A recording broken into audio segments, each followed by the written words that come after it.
Viralnya cerita KKN di Desa Penari menyisakan sejumlah teka-teki bagi para pembacanya. Mulai dari para peserta KKN, kebenaran cerita, dan tentunya di mana sebenarnya lokasi Desa Penari berada. Benarkah cerita ini berawal dari kisah nyata?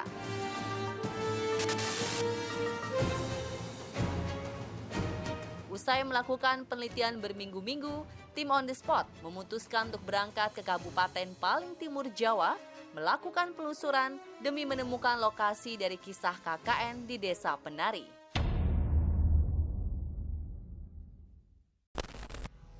Agar akurat, kami mencoba melakukan perjalanan memutar dari kota Jember, sesuai dengan kisah KKN di Desa Penari dari kota berinisial J. Kami melalui Alas Gumitir, akses tercepat menuju ke Banyuwangi. Di jalur tersebut, kami melihat beberapa pengemis di pinggir jalan mengais rezeki. Tak hanya itu, di jalur Gunung Gumitir juga terdapat sebuah rest area. Kami menduga area peristirahatan ini merupakan lokasi mobil elf yang ditumpangi oleh para peserta KKN dari kisah KKN di Desa Penari beristirahat. Dari jalur Gumitir, kami menempuh perjalanan sekitar 1 jam menuju ke sebuah desa. Akses menuju dusun di tengah hutan yang kami duga merupakan lokasi dari kisah KKN Desa Penari. Sama seperti di kisah KKN di Desa Penari, untuk menuju ke dusun, kami pun harus menggunakan sepeda motor bersama beberapa warga desa menembus hutan. Walau melewati jalan setapak dengan tanah yang tidak rata dan berkelok-kelok, pemandangan menuju ke dusun terbengkalai tersebut jauh dari kata biasa.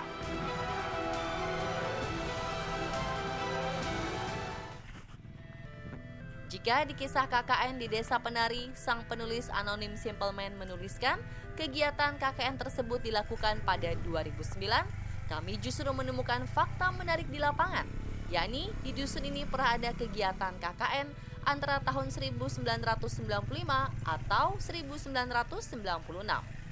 Sayangnya atas perjanjian dengan penduduk setempat, kami tidak diizinkan untuk mempublikasikan nama maupun lokasi tepat di mana dusun KKN Penari berada.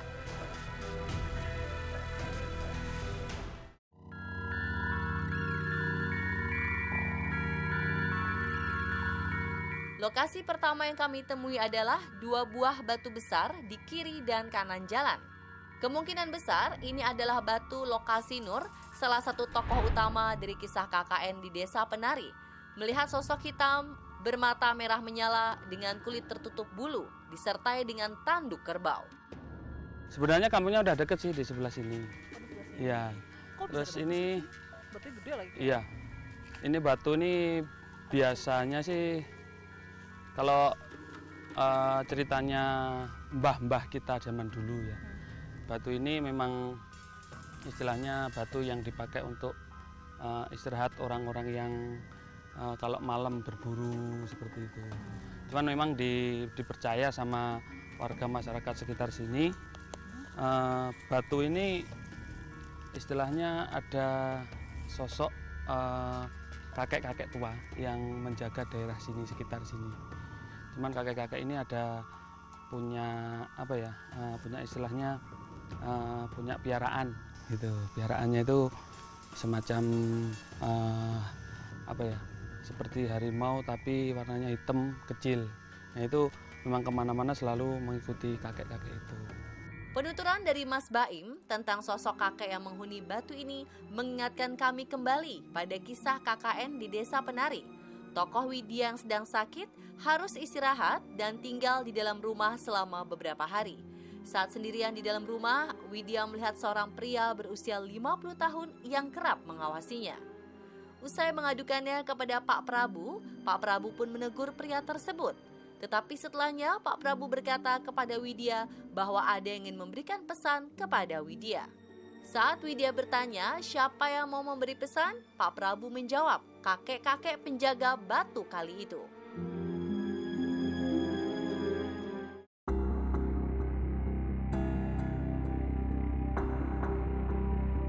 Sesampainya di lokasi dusun, ternyata dusun yang kami bayangkan berbeda dengan keadaan di lapangan. Rumah-rumah di dusun ini sudah cukup lama dihancurkan dan hanya menyisakan puing-puing seperti gapura, kamar mandi umum, tembok yang hancur, plang tulisan yang sudah terkelupas, hingga bekas-bekas fondasi dan genteng. Mas, ini kalau saya lihat kan kayaknya nggak ada rumah, nggak ada, maksudnya nggak kelihatan ada bangunan gitu. Ini benar ada desa di sini, ada kampung. Ini kan pintu gerbangnya dulu masuk ke perkampungan, gitu. Jadi dulu di sini memang perkampungannya istilahnya yang saya bilang beberapa kakak itu, akhirnya Berapa kakak, Mas? ada sekitar 20-an lah lebih, 20 kakak itu mereka sudah pindah ke kampung, ke desa maksudnya. Jadi rumahnya di sini dihancurkan karena sudah tidak ditinggalin lagi. Oh, dihancurkan. Iya, dihancurkan. Berarti tinggal sisa apa nih yang bisa kita lihat? Ada paling ya bekas-bekasnya, pondasinya, bangunan-bangunan gitu aja sih. Oh gitu. Ya oke, yuk kita ke sana, Mas.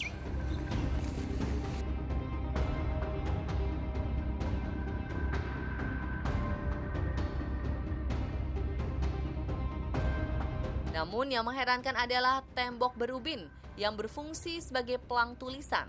Pelang ini masih terlihat cukup baik, hanya bagian tulisannya saja yang dihancurkan.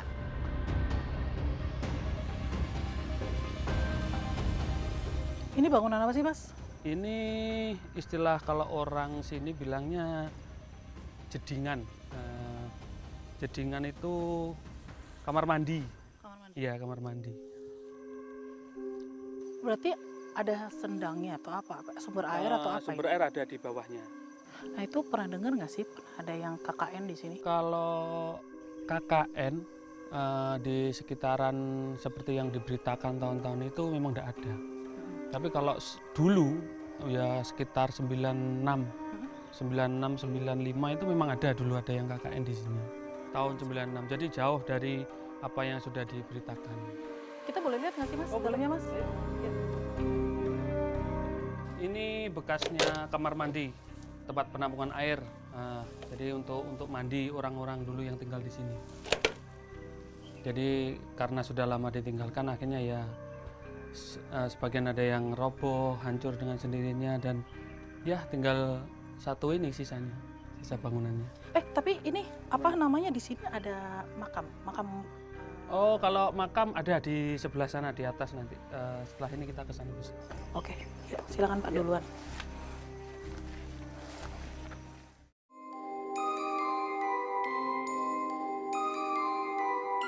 Setelah melusuri dusun, kami berjalan menuju ke pemakaman umum warga dusun.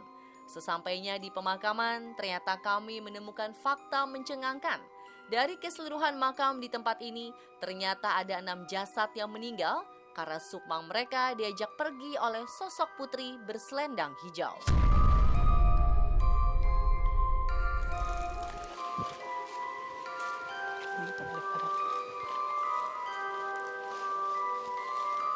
Apa ini, Mas? Ya, ini pemakaman, Mbak. Pemakaman umum. Pemakaman umum untuk warga yang kampung yang tadi. Ya. Oh gitu. Ini pemakamannya. Nah, di sini dulu sih cerita dari warga masyarakat di sini dulu. Di sini ada beberapa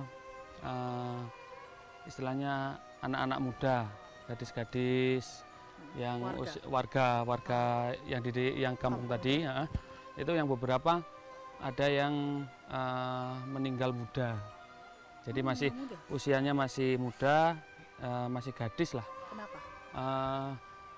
Kalau secara istilahnya secara medis itu mereka memang ada satu penyakit yang mereka idap sendiri di badannya, seperti asma, terus paru-paru dan lain-lain, seperti sakit perut. Cuman ada beberapa yang sebelum meninggal, nah itu mereka sempat bercerita kepada orang tuanya dan orang-orang terdekatnya itu sebelum meninggal itu malamnya mereka beberapa kali itu bermimpi. Nah, bermimpi didatengin sosok seperti putri, tetapi dia memakai selendang, jadi seperti penari gitulah. Jadi dari dalam mimpinya pemudi yang meninggal ini mereka diajak pergi, diajak jalan-jalan lah. istilahnya apa ya, badannya tidur, dalam keadaan tidur, tetapi apa ya, kayak jiwanya keluar. iya, jiwanya keluar, diajak jalan-jalan, diajak bersenang-senang, diajak menari, pokoknya diajak jalan-jalan lah. Jika ditelisik lebih dalam, kisah yang dituturkan Mas Baim sangat mirip dengan apa yang Pak Prabu katakan kepada Nur dalam kisah KKN di Desa Penari. Kalau memang bisa, ya nggak mungkin ada korban. Kamu tahu kenapa ada nisan dengan kain hitam? Itu korban sebelum kejadian ini. Ini di sini dulu gadis, ya di antara pohon ini sama pohon ini. Jadi secara ajaran Muslim, jadi ini kepalanya berada di sebelah sini, ya, jadi menghadap ke sini kan, menghadap ke utara nih. Ini dulu memang namanya Mbak Siti Rapiah namanya. Nah itu menurut dari sumbernya teman saya kemarin yang kesini tuh, dulu memang sebelum meninggal Mbak Siti Rapiah ini memang sempat 3 malam berturut-turut didatangi oleh itu, ya diajak menari itu, rohnya saja.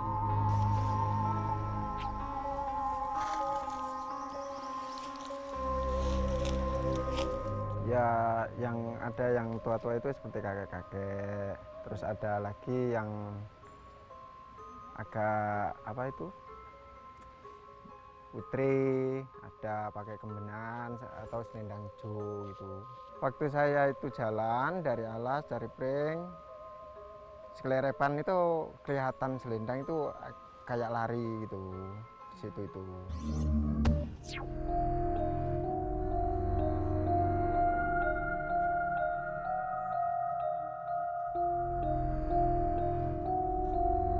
Gila Mas, ini jalurnya sempit banget.